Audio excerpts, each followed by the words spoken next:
ಎಲ್ರಿಗೂ ನಮಸ್ಕಾರ. ನಾನು ಚೆನ್ನಾಗಿದ್ದೀನಿ, ನೀವೆಲ್ಲರೂ ಚೆನ್ನಾಗಿದ್ದೀರಾ ಅಂತ ತಿಳ್ಕೊಂಡಿದ್ದೀನಿ. ಯಾರೆಲ್ಲ ನನ್ನ ಚಾನಲ್ ನೋಡ್ತಿದ್ದೀರಾ ದಯವಿಟ್ಟು ಸಬ್ಸ್ಕ್ರೈಬ್ ಮಾಡಿ, ಒಂದು ಲೈಕ್ ಕೊಡಿ. ಬನ್ನಿ ಇವತ್ತಿನ ವ್ಲಾಗ್ ಸ್ಟಾರ್ಟ್ ಮಾಡೋಣ.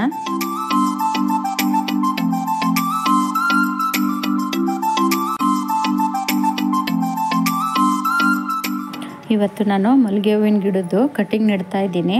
ನಾನು ಯಾವ ಥರ ಕಟ್ಟಿಂಗ್ ನೆಡ್ತೀನಿ ಅನ್ನೋದ್ರ ಬಗ್ಗೆ ತಿಳಿಸ್ತಾ ಇದ್ದೀನಿ, ಬನ್ನಿ ನೋಡೋಣ. ನೋಡಿ, ನಾನು ಮೊನ್ನೆ ಮಲ್ಲಿಗೆ ಗಿಡನ ಪ್ರೂನ್ ಮಾಡಿದ್ನಲ್ಲ, ಅದನ್ನು ನಾನು ಒಂದು ಬಕೆಟಲ್ಲಿ ನೀರು ತುಂಬಿಸ್ಬಿಟ್ಟು ಅದರಲ್ಲಿ ಇಟ್ಟಿದ್ದೆ. ನಾವು ಕಟ್ಟಿಂಗ್ಗಳನ್ನ ಇಲ್ವಾ ಬೇರೆ ಕಡೆ ಎಲ್ಲಿಂದನಾದರೂ ತಂದ್ರೂ ಅಷ್ಟೇ, ನಮ್ಮ ಗಾರ್ಡನ್ನಲ್ಲಿ ನಾವು ಪ್ರೂನ್ ಮಾಡಿದಾಗೂ ಅಷ್ಟೇ ಹಂಗೇ ಇಡಬಾರ್ದು. ಬಿಸಿಲಲ್ಲೆಲ್ಲ ಇಟ್ಟರೆ ಅದು ಒಣಗೋಗುತ್ತೆ. ಈ ಥರ ನಾವು ಬಕೆಟಲ್ಲಿ ನೀರು ತುಂಬಿಸ್ಬಿಟ್ಟು ಆ ಬಕೆಟಲ್ಲಿ ಇಟ್ಟರೆ ಚೆನ್ನಾಗಿರ್ತವೆ. ಇನ್ನು ನೆಕ್ಸ್ಟು ನಾವು ಕಟ್ಟಿಂಗ್ ನೆಡೋವಾಗೂ ಚೆನ್ನಾಗಿರುತ್ತೆ. ಹಂಗಾಗಿ ಅದು ಚಿಗುರು ಸಹ ಚೆನ್ನಾಗಿ ಬರುತ್ತೆ. ಬಾಡಿಸ್ಬಾರ್ದು ಅದನ್ನು. ಆ ಕಟ್ಟಿಂಗ್ ಎಲ್ಲ ಬಾಡೋದ್ರೆ ನಮಗೆ ಮತ್ತೆ ಚಿಗುರು ಬರೋದಿಲ್ಲ ಅದರಲ್ಲಿ. ನೋಡಿ, ನಾನಿವಾಗ ಇದನ್ನೆಲ್ಲ ಕಟ್ಟಿಂಗ್ ಇಡೋಕ್ಕೆ ಅಂತ ರೆಡಿ ಮಾಡ್ಕೊತಾ ಇದ್ದೀನಿ. ಇದನ್ನು 1 ಇಂಚಷ್ಟು ಕಟ್ ಮಾಡ್ಕೋಬೇಕು. ತುಂಬ ಉದ್ದನೂ ಕಟ್ ಮಾಡಬಾರ್ದು. ಯಾಕೆ ಅಂದರೆ ಅದು ಚಿಗುತಿ ಸ್ವಲ್ಪ ದೊಡ್ಡದಾಗುತ್ತಲ್ಲ, ಆವಾಗ ನಾವು ಮತ್ತೆ ರೀಪಾಟ್ ಮಾಡೋವಾಗ ಅದು ತುಂಬಾ ದೊಡ್ಡದಾಗುತ್ತೆ. ನೋಡಿ, ಇಲ್ಲಿ ನಾನು ಕಟ್ ಮಾಡ್ತಾ ಇದ್ದೀನಲ್ಲ, ಇಷ್ಟಿದ್ರೇ ಸಾಕು. ಕಟ್ ಮಾಡಿಕೊಂಡು ಒಂದು ಅಳತೆ ನೋಡಿಕೊಂಡು ಎಲ್ಲನೂ ಕಟ್ ಮಾಡ್ಕೋಬೇಕು. ಮತ್ತು ಅದು ಎಲೆ ಎಲ್ಲನೂ ತೆಗೆದುಬಿಡಬೇಕು. ಇವಾಗ ನಾವು ಪ್ರೂನಿಂಗ್ ಮಾಡಿ ಬಿಸಾಕೋ ಬದಲು ಈ ಥರ ನಾವು ಕಟ್ಟಿಂಗ್ ನೆಟ್ಕೊಂಡ್ರೆ ನಮಗೂ ಮಲ್ಲಿಗೆ ಗಿಡ ಜಾಸ್ತಿನೂ ಆದಂಗೆ ಆಗುತ್ತೆ. ಇನ್ನು ಬೇರೆ ಯಾರಾದರೂ ಬಂದು ಕೇಳಿದಾಗ ಕೊಡೋಕ್ಕೂ ನಮ್ಗೆ ಅನುಕೂಲ ಆಗುತ್ತೆ. ಯಾವುದನ್ನು ಅಷ್ಟೇ ಬಿಸಾಕೋಕೆ ಹೋಗ್ಬಾರ್ದು, ಈ ಥರ ಮಾಡ್ಕೋಬೇಕು. ಇದು 7 ಸುತ್ತಿನ ಮಲ್ಲಿಗೆ ಹೂವು ಇದು. ಹಂಗಾಗಿ ನಾನು ಇದನ್ನು ಬಿಸಾಕಿಲ್ಲ. ನನಗೂ ಕಟ್ಟಿಂಗ್ ಬೇಕಾಗಿತ್ತು ಸ್ವಲ್ಪ. ಅದು ಒಂದೇ ಗಿಡ ಇದ್ದಿದ್ದು, ಹೆಂಗೂ ಪ್ರೂನ್ ಮಾಡಿದ್ವಲ್ಲ, ಇನ್ನೂ ಜಾಸ್ತಿ ಮಾಡ್ಕೊಳ್ಳೋಣ ಅಂತ ಅಂದ್ಬಿಟ್ಟು ನಾನು ಇದು ಕಟ್ಟಿಂಗ್ ನೆಡ್ತಾ ಇದ್ದೀನಿ. ಬರುತ್ತೆ ಇವಾಗ ಕಟ್ಟಿಂಗ್ ಇಡೋರು ಇಟ್ಕೊಳ್ಳಿ, ಚೆನ್ನಾಗಿ ಬರುತ್ತೆ. ಯಾವುದೂ ಏನು ಫೇಲ್ ಆಗೋದಿಲ್ಲ. ನೀವು ಕಟ್ಟಿಂಗ್ ಇಡೋರು ಆಲೋವೆರಾ ಜೆಲ್ಲು ಮತ್ತು ಅರಿಶಿನ ಪೌಡ್ರು ಮತ್ತು ಇದು ಚಕ್ಕೆ, ಅಡುಗೆ ಮನೆಯಲ್ಲೆಲ್ಲ ನಾವು ಈ ಪಲಾವಿಗೆಲ್ಲ ಉಪಯೋಗಿಸ್ತೀವಲ್ಲ ಚಕ್ಕೆ, ಆ ಚಕ್ಕೆನ ಪೌಡ್ರ್ ಮಾಡಿಕೊಂಡು ಅದರಲ್ಲೂ ಡಿಪ್ ಮಾಡಿ ನೆಡ್ಬೋದು ನೀವು ಕಟ್ಟಿಂಗ್ಗಳನ್ನ. ನೋಡಿ, ನಾನು ಒಂದು ಅಳತೆನಲ್ಲಿ ಎಲ್ಲ ಕಟ್ ಮಾಡ್ಕೊಂಡಿದ್ದೀನಿ. ಅದ್ರ ಎಲೆನೂ ಸಹ ಎಲ್ಲನೂ ತೆಗೆದುಬಿಟ್ಟಿದ್ದೀನಿ. ನೋಡಿ, ಇಷ್ಟು ಸೈಜಲ್ಲಿ ಕಟ್ ಮಾಡ್ಕೊಂಡ್ರೆ ಸಾಕು ಕಟ್ಟಿಂಗ್ಗಳು. ಇದೇ ಅಂತಲ್ಲ, ಯಾವುದೇ ನಾವು ಕಟ್ಟಿಂಗ್ ನೆಡಬೇಕಾದ್ರೂ ತುಂಬ ಉದ್ದವಾಗಿ ಕಟ್ಟಿಂಗ್ ಮಾಡ್ಕೊಂಡು ನೆಟ್ಕೋಬಾರ್ದು. ಇಷ್ಟಿಷ್ಟು ಸಾಕು. ಇಷ್ಟಿಷ್ಟು ಚಿಕ್ಕದಾಗಿ ನೆಟ್ಕೊಂಡ್ರೆ ಅದು ಚಿಕ್ಕದು ಬಂದು ನೆಕ್ಸ್ಟ್ ನಾವು ರೀಪಾಟ್ ಮಾಡೋಕ್ಕೂ ಸರಿ ಹೋಗುತ್ತೆ. ನಾನು ಇದಕ್ಕೆ ಯಾವುದೇ ರೀತಿ ರೂಟ್ ಹಾರ್ಮೋನಿಂಗ್ ಪೌಡ್ರು ಅಥವಾ ಆಲೋವೆರಾ ಜೆಲ್ಲು ಯಾವುದು ನಾನು ಬಳಸ್ತಾ ಇಲ್ಲ. ನಾನು ಯಾವಾಗ ಕಟ್ಟಿಂಗ್ ನೆಟ್ರೂ ಇದೇ ಥರನೇ ಡೈರೆಕ್ಟಾಗಿ ನಾನು ಮಣ್ಣಲ್ಲೇ ನೆಡ್ತೀನಿ. ಅಂದರೂ ನನಗೆ ಕಟ್ಟಿಂಗ್ಗಳೆಲ್ಲ ಸಕ್ಸಸ್ ಆಗಿದ್ದಾವೆ. ಎಲ್ಲ ಬರ್ತವೆ ಅಂತಲೂ ಹೇಳೋಕ್ಕಾಗೋದಿಲ್ಲ. ಒಂದು ಸ್ವಲ್ಪ ಹೋದ್ರೂ ಸ್ವಲ್ಪನಾದರೂ ನಮಗೆ ಕಟ್ಟಿಂಗ್ ಸಿಕ್ಕೇ ಸಿಗುತ್ತಾ.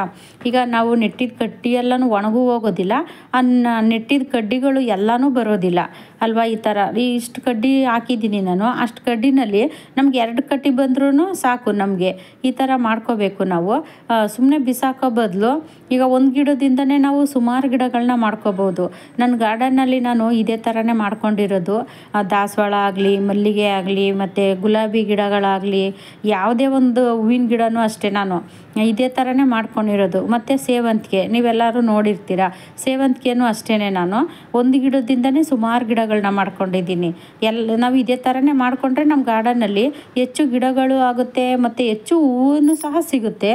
ಈ ಮಲ್ಲಿಗೆ ಹೂವು ಏಪ್ರಿಲು ಮೇ ತಿಂಗಳಲ್ಲಿ ಮಲ್ಲಿಗೆ ಹೂವು ಸ್ಟಾರ್ಟ್ ಆಗುತ್ತೆ. ಆವಾಗ ಮಲ್ಲಿಗೆ ಹೂವಿನ ಸೀಸನ್ನು. ಇವಾಗ ನಾವು ಅದು ಪ್ರೂನಿಂಗ್ ಮಾಡಿರ್ತೀವಲ್ಲ, ಆ ಪ್ರೂನಿಂಗ್ ಮಾಡಿದಾಗ್ಲೂ ಅಷ್ಟರೊಳಗೆ ಚಿಕ್ಕದೂ ಸಹ ನಮಗೆ ಹೂವು ಬರುತ್ತೆ. ಮತ್ತು ಈ ಕಟ್ಟಿಂಗ್ ಇಟ್ಟಿರ್ತೀವಿ ನೋಡಿ, ಇನ್ನು 2 ತಿಂಗಳಷ್ಟರೊಳಗೆ ಇದು ಚಿಗುರು ಸಹ ಬರುತ್ತೆ. ಇವಾಗ ಅದು ಚಿಗುರು ಬಂದಿರುತ್ತಲ್ಲ, ಆವಾಗ ನಮಗೆ ಹೂವು ಸ್ಟಾರ್ಟ್ ಆಗಿರುತ್ತೆ. ಈ ಥರ ಮಾಡ್ಕೋಬೇಕು.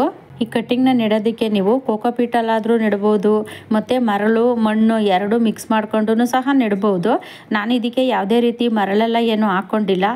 ಮಾಮೂಲಿ ಕೆಂಪು ಮಣ್ಣು ಬರುತ್ತೆ ನೋಡಿ, ಅದು ಕೆಂಪು ಮಣ್ಣು ಸ್ವಲ್ಪ ಗೊಬ್ಬರ ಮಿಕ್ಸ್ ಮಾಡ್ಕೊಂಡಿದ್ದೀನಿ ಅಷ್ಟೇ. ನಾನು ಇದಕ್ಕೆಲ್ಲ ಆ ಥರ ಮರಳು ಅದೆಲ್ಲ ಏನೂ ಹಾಕ್ಕೊಂಡಿಲ್ಲ. ನೀವು ಬೇಕು ಅನ್ನೋರಾದರೆ ಮರಳು ಮಿಕ್ಸ್ ಮಾಡ್ಕೊಳ್ಳಿ. ಈ ಮಣ್ಣಿನ ಜೊತೆಗೆ ಮರಳು ಮತ್ತು ಮಣ್ಣು ಗೊಬ್ಬರ ಇದು 3 ಮಿಕ್ಸ್ ಮಾಡಿಕೊಂಡು ಸಹ ನೀವು ನೆಡ್ಬೋದು. ಚೆನ್ನಾಗಿ ಬರುತ್ತೆ. ಎಲ್ಲದರಲ್ಲೂ ಚೆನ್ನಾಗಿ ಬರುತ್ತೆ. ಅಂದರೆ ಒಬ್ಬೊಬ್ಬರಿಗೆ ಕನ್ಫ್ಯೂಸ್ ಇರುತ್ತಲ್ವ, ಈ ಥರ ಮಣ್ಣಲ್ಲಿ ಹಾಕಿದ್ರೆ ಬರುತ್ತೋ ಇಲ್ವೋ ಅಂತ. ಅದಕ್ಕೋಸ್ಕರ ಹೇಳ್ತಾ ಇದ್ದೀನಿ. ನೀವು ಮರಳನ್ನು ಸಹ ಮಿಕ್ಸ್ ಮಾಡಿಕೊಂಡು ನೀವು ಕಟ್ಟಿಂಗ್ ಇಟ್ಕೋಬಹುದು. ನೋಡಿ ನಾನು ಕಟ್ಟಿಂಗ್ ಎಲ್ಲ ಇಟ್ಟಾಯಿತು. ನೋಡಿ ಲಾಸ್ಟಲ್ಲಿ ನೀರು ಹಾಕ್ತಾ ಇದ್ದೀನಿ. ನಾನು ಸಣ್ಣದು ದೊಡ್ಡದು ಎಲ್ಲನೂ ಇಟ್ಟಿದ್ದೀನಿ.